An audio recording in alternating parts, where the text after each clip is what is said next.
Hello hello hello. कैसे हैं आप लोग? आई होप आप लोग मस्त होंगे, स्वस्थ होंगे, पढ़ाई कर रहे होंगे। तो आइए आज देखते हैं क्लास 10th के बायोलॉजी का चैप्टर नंबर 1 जैव प्रक्रम का पार्ट 2, जिसमें हम देखेंगे कि प्रकाश संश्लेषण की क्रियाविधि यानी प्रकाश संश्लेषण में कौन कौन सी घटनाएं होती हैं उसके बारे में जानेंगे, और उसके बाद परपोषी पोषण को हम क्या कर देंगे, स्टार्ट करेंगे। तो आइए देखते हैं हम प्रकाश संश्लेषण में के दौरान होने वाली घटनाएं। तो उसमें क्या होता है, पर्णहरिम द्वारा प्रकाश की ऊर्जा को क्या कर लिया जाता है, प्रकाश ऊर्जा का अवशोषण होता है। क्या होता है? प्रकाश ऊर्जा का अवशोषण। मान लीजिए ये कोई पत्ती है, उसमें एक रंध्र होते हैं। अब इनको आप जूम कर लीजिए। जूम करेंगे तो आपको कुछ ऐसी संरचना दिखाई देगी, कुछ ऐसी संरचना दिखाई देगी। इसको हम क्या कहते हैं, रंध्र। ये रंध्र क्या करते हैं, प्रकाश ऊर्जा को यहां से, ये जो छिद्र दिख रहा है रंध्र कहते हैं, इसको क्या कहते हैं, रंध्र कहते हैं। इस रंध्र के माध्यम से क्या करते हैं, प्रकाश ऊर्जा का अवशोषण करते हैं। दूसरा पॉइंट क्या है, प्रकाश ऊर्जा का रासायनिक ऊर्जा में रूपांतरण, यानी ये क्या करते हैं, प्रकाश ऊर्जा को रासायनिक ऊर्जा में परिवर्तित करते हैं। तथा जल के अणुओं का हाइड्रोजन और ऑक्सीजन में क्या हो जाता है, विखंडन हो जाता है। मतलब ये क्या है, H2O है। क्या है ये, H2O है। तो इसका क्या हो जाएगा, विखंडन हो जाता है किसमें, हाइड्रोजन और ऑक्सीजन के अणुओं में। तीसरा पॉइंट क्या है, कार्बन डाइऑक्साइड एवं मुक्त हाइड्रोजन के योग से ग्लूकोज का संश्लेषण होता है। यानी आप बोल सकते हैं कि किससे, कार्बन डाइऑक्साइड जल क्या बनाएगा, ग्लूकोज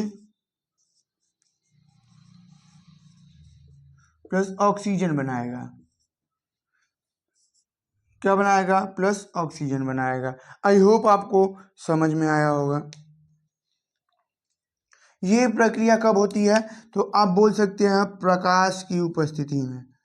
प्रकाश की उपस्थिति में, यानी सूर्य के प्रकाश की उपस्थिति में होती है। किसके, सूर्य के प्रकाश की उपस्थिति में कौन सी अभिक्रिया होती है, ये अभिक्रिया होती है। आई होप आपको समझ में आया होगा। आइए अब देखते हैं क्या होता है परपोषी पोषण।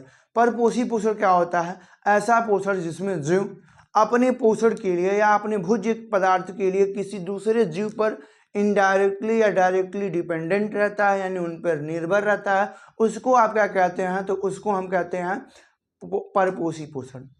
स्वपोषी पोषण क्या था, स्वपोषी पोषण में क्या था कि जो भी जीव था वो अपने पोषण के लिए खुद पे डिपेंडेंट रहता था, यानी बोल सकते हो प्रकाश पे या प्रकाश के ऊर्जा पे निर्भर रहता था। लेकिन परपोषी पोषण में ऐसा कुछ नहीं है। परपोषी पोषण में केवल और केवल जीव दूसरे जीव पे डायरेक्ट या इनडायरेक्ट निर्भर रहता है, किस के लिए, अपने पोषण के लिए। आइए आगे देखते हैं परपोषी पोषण क्या होता है। परपोषी पोषण, तो परपोषी पोषण में आप क्या बोल सकते हो, ऐसा पोषण, ऐसा पोषण जिसमें जीव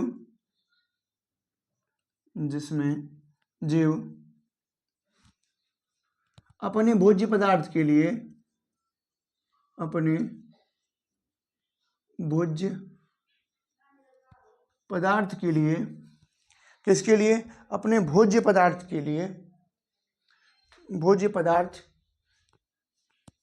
के लिए किसी दूसरे जीव पर, किसी दूसरे जीव पर डायरेक्टली और इनडायरेक्टली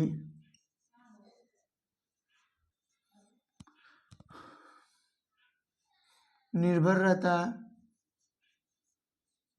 आप बोल सकते हैं प्रत्यक्ष और अप्रत्यक्ष। प्रत्यक्ष रूप से निर्भर रहता है, रूप से निर्भर रहता है, उसे परपोषी पोषण कहते हैं। परपोषी पोषण कहते हैं। क्या कहते हैं उसे? उसे परपोषी पोषण कहते हैं। एग्जाम्पल के रूप में आप लिख सकते हैं, एग्जाम्पल के रूप में जैसे मानव, अमीबा, अमीबा, बाघ, बकरी, हिरण आदि। ये सभी क्या है बाबू? ये सभी में क्या पाया जाता है? तो इन सभी में क्या पाया जाता है? परपोषी पोषण पाया जाता है। यानी ये अपने भोजन के लिए किसी दूसरे जीव पर प्रत्यक्ष या अप्रत्यक्ष रूप से क्या होते हैं? निर्भर होते हैं। उनको आप क्या कहते हैं? परपोषी पोषण कहते हैं। परपोषी पोषण के प्रकार में देख लेते हैं कि परपोषी पोषण कितने प्रकार का हो सकता है। तो परपोषी पोषण बाबू बोल सकते हैं आप कितने प्रकार का हो सकता है? तो परपोषी पोषण 4 प्रकार का हो सकता है। कौन कौन? आइए देखते हैं। परपोषी पोषण के प्रकार।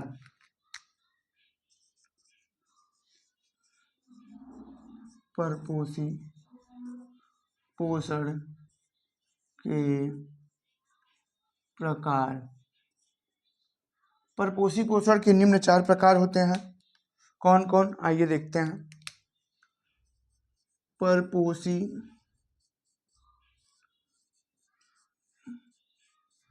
पोषण के निम्न 4 प्रकार होते हैं। निम्न 4 प्रकार होते हैं। कौन कौन? पहला आप बोल सकते हैं शाकाहारी। कौन? शाकाहारी। यानी बोल सकते हैं ऐसे जीव जो अपने भोज्य पदार्थ के लिए भोज्य पदार्थ के लिए स्वपोषी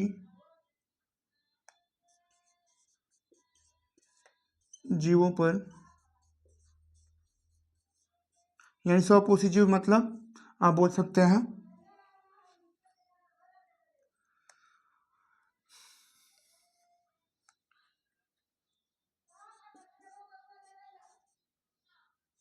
पादपों एवं उनके उत्पाद पर, जीवों पर निर्भर होते हैं, निर्भर होते हैं, उन्हें निर्भर होते हैं, उन्हें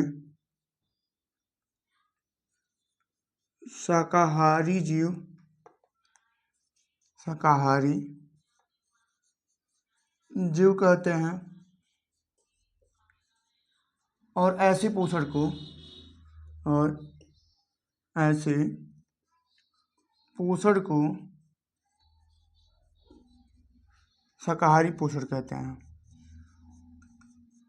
शाकाहारी पोषण, ऐसे पोषण को शाकाहारी पोषण कहते हैं। जैसे आप बोल सकते हैं कि हिरन, हिरन क्या खाता है बाबू? घास। बकरी क्या खाती है? घास। हिरन, बकरी, गाय भैंस, गाय भैंस, भेड़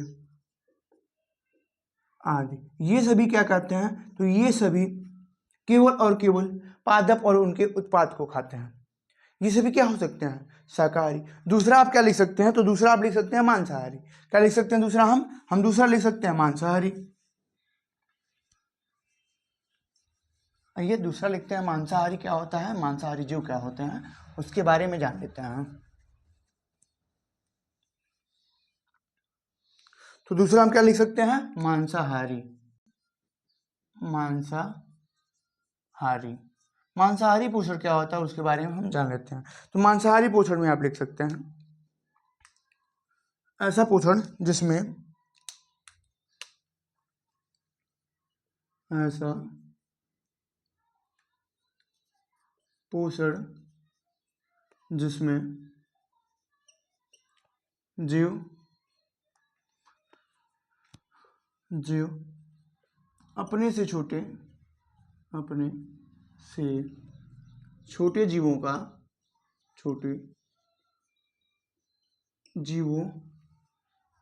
का शिकार करता हो और उनसे अपना पोषण प्राप्त करता हो उसे मांसाहारी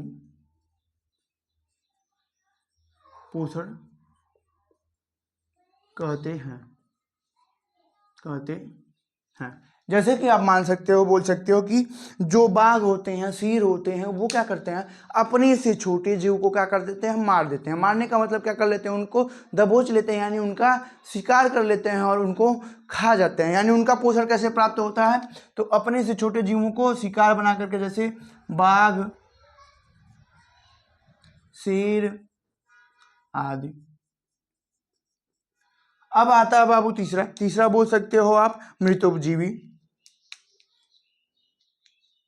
तीसरा आप क्या बोल सकते हो, मृतोपजीवी।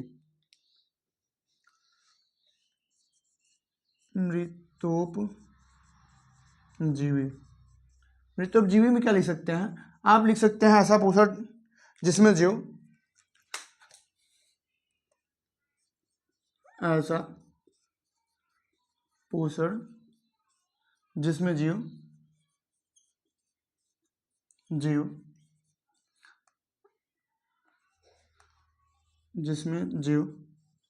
अपने पोषण के लिए सड़े गले चीजों पर निर्भर रहता है उसे मृतोपजीवी कहते हैं। उसे मृतोपजीवी पोषण कहते हैं। क्या कहते हैं, मृतोपजीवी पोषण कहते हैं।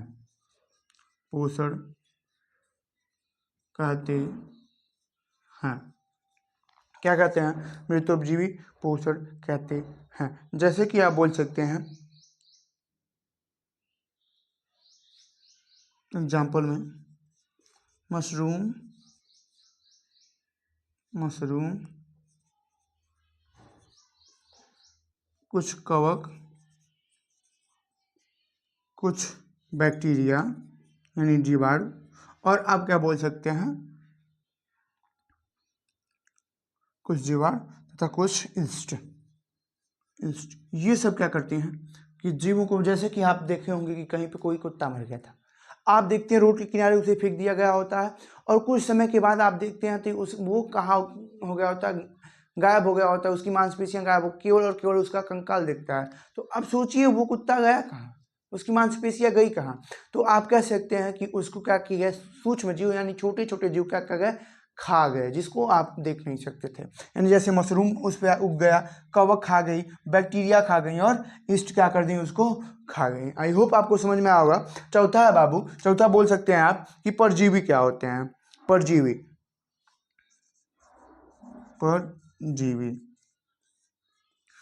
क्या होते हैं, जो शरीर पे, दूसरे के शरीर पे, किसी दूसरे जीव के शरीर पे रह करके उनको नुकसान पहुंचा करके ही अपना पोषण प्राप्त करते हैं, उनको हम क्या कहते हैं, उनको हम कहते हैं परजीवी। तो लिख सकते हैं ऐसा पोषण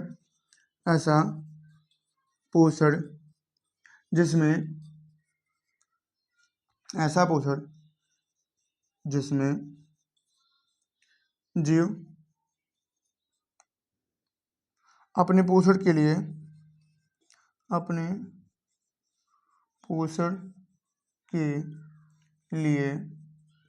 किसी अन्य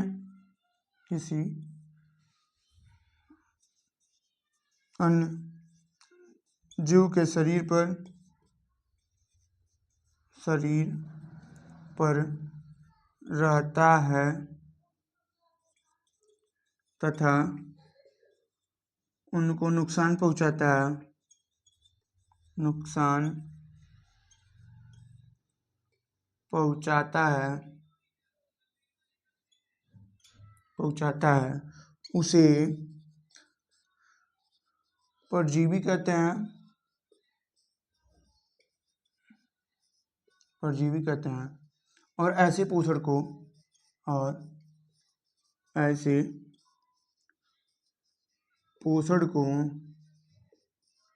परजीवी पोषण कहते हैं। ऐसे पोषण को परजीवी पोषण कहते हैं,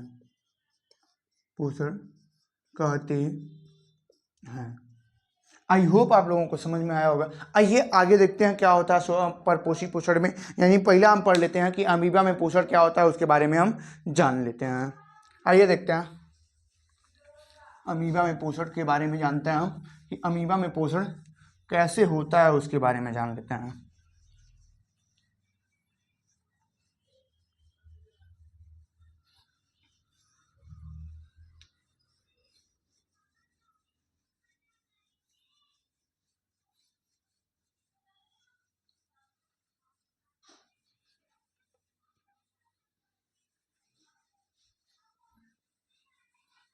आइए देखते हैं अमीबा में पोषण कैसे होता है।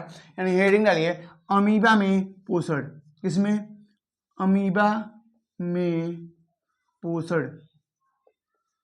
अमीबा में पोषण कैसे होता है उसके बारे में देखते हैं। अमीबा में निम्न चरणों द्वारा पोषण होता है। यानी अमीबा क्या है बाबू? एक कोशिकीय जीव है, एक कोशिकीय जीव है। और एक कोशिकीय जीव होने के कारण इनमें पोषण कैसे होता है उसके बारे में हम क्या कर लेते हैं, जान लेते हैं। तो देखिए ये क्या है बाबू, आप बोल सकते हैं ये है अमीबा और ये अमीबा का क्या है, केंद्रक। अमीबा क्या करता है, अपने आसपास उपस्थित भोज्य पदार्थ, ये मान लीजिए भोज्य पदार्थ है, क्या है, भोज्य पदार्थ। अमीबा अपने आसपास उपस्थित भोज्य पदार्थ का अनुभव करता है। क्या करता है? अनुभव करता है। अनुभव करता है, उसके बाद क्या करता है, अपने शरीर में एक विशेष प्रकार की क्या कर लेता है, संरचना बना लेता है। ये क्या है? विशेष प्रकार की संरचना, विशेष प्रकार की संरचना बना लेता है। क्या कर लिया? विशेष प्रकार की संरचना बना ली। अब विशेष प्रकार की संरचना क्या करता है, भोज्य पदार्थ को कैप्चर कर लेता है। यानी उसके बाद क्या कर सकता है, ये क्या करता है, उस विशेष प्रकार की संरचना में ही भोज्य पदार्थ को क्या कर लेता है, ट्रैप कर लेता है। ट्रैप का मतलब क्या कर लेता है, पकड़ लेता है। यानी ये क्या हो गया, अब भोज्य पदार्थ हो गया, भोज्य पदार्थ हो गया। ये क्या हो गया, इसका केंद्रक हो गया, केंद्रक। क्या हो गया बाबू, ये केंद्रक हो गया, ये क्या हो गया, केंद्रक। अब क्या करेगा, ये हो गया अंतर्ग्रहण। इस प्रक्रिया को आप क्या कह रहे हैं, अंतर्ग्रहण।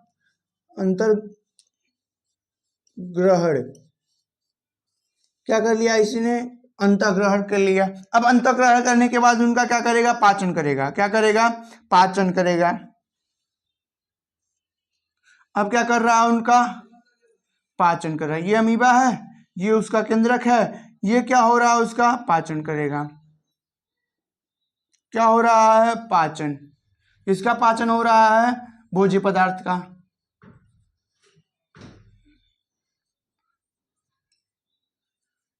भोज्य पदार्थ का क्या हो रहा है, पाचन हो रहा है। अब फिर क्या करेगा वो अमीबा अपने शरीर में एक विशिष्ट प्रकार की संरचना बनाएगा और अपचित भोज्य पदार्थ को क्या कर देगा, विक्षेपण के माध्यम से क्या कर देगा, बाहर कर देगा। क्या कर देगा, विक्षेपण माध्यम से क्या कर देगा, विक्षेपण। क्या हो रहा है,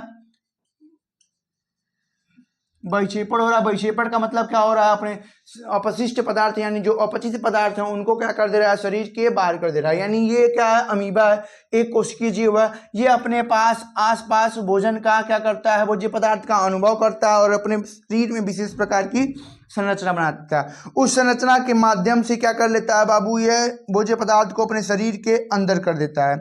संरचना के माध्यम से क्या कर देता है, शरीर के अंदर कर देता है, जिसको हम क्या कहते हैं, अंतर्ग्रहण कहते हैं। अंतर्ग्रहण के बाद अमीबा उस भोज्य पदार्थ का पाचन करता है और अपचित भोज्य पदार्थ को विक्षेपण माध्यम से क्या कर देता है, विक्षेपण के द्वारा क्या कर देता है, शरीर के बाहर कर देता है। इस प्रकार की प्रक्रिया को आप क्या कहते हैं, अमीबा में पोषण। तो आइए लिख लेते हैं, अमीबा अपने आसपास, अमीबा अपने आसपास उपस्थित भोज्य पदार्थ का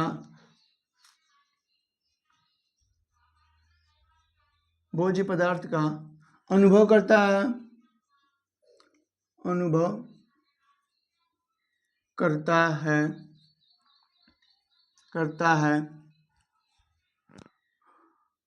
है, और अपने शरीर में करता है, और अपने शरीर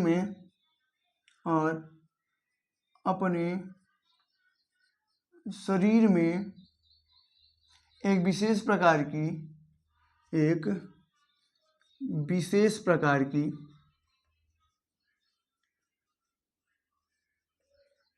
संरचना बना लेता है,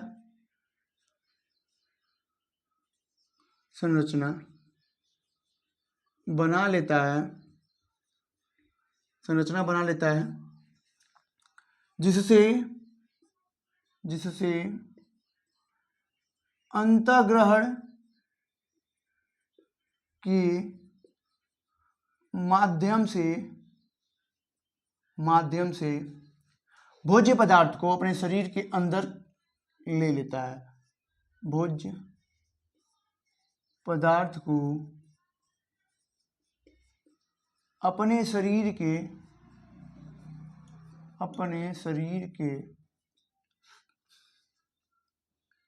अंदर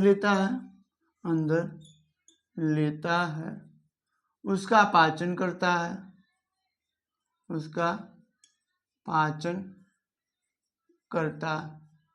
है तथा अपचित भोज्य पदार्थ का, किसका, अपचित भोज्य पदार्थ का, तथा अपचित भोज्य पदार्थ का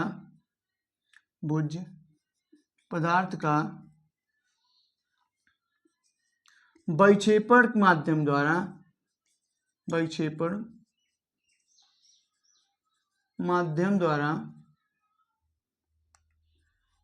माध्यम द्वारा अपने शरीर से बाहर कर देता है,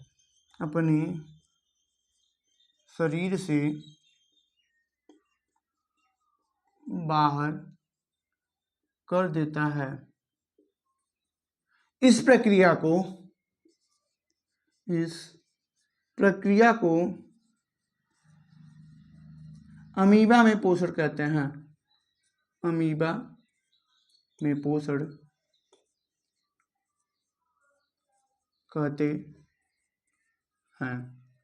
आई होप आप लोगों को यहाँ तक समझ में आएगा। Thank you for watching.